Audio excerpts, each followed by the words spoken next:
कुठं फेरफटका मारायला चालल्या मॅडम? फेरफटका? फिरायला कुठे चालली? येते थोड्या वेळ मैत्रिणीकडे जाऊन. कोणत्या मैत्रिणीकडे? तुम्ही नाही ओळखत तिला?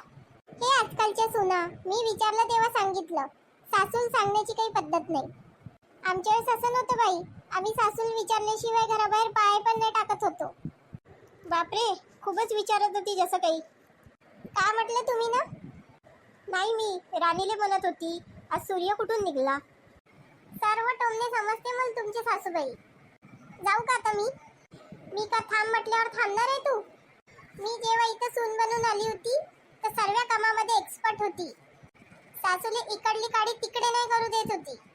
कामामध्ये हुशार होती, शिक्षणामध्ये हुशार होती, खेळांमध्ये हुशार होती, शेतीच्या कामामध्ये हुशार होती. आमच्या शेतामध्ये तर झाडांवर मी पटापट चढत होती.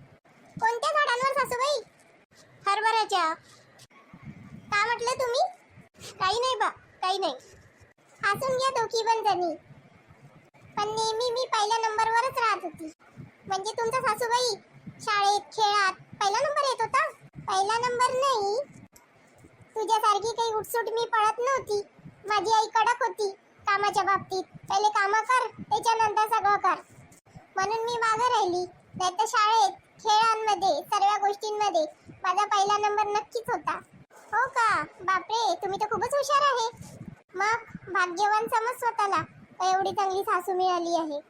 पण तुला कदर नाहीये आपल्या सासूची.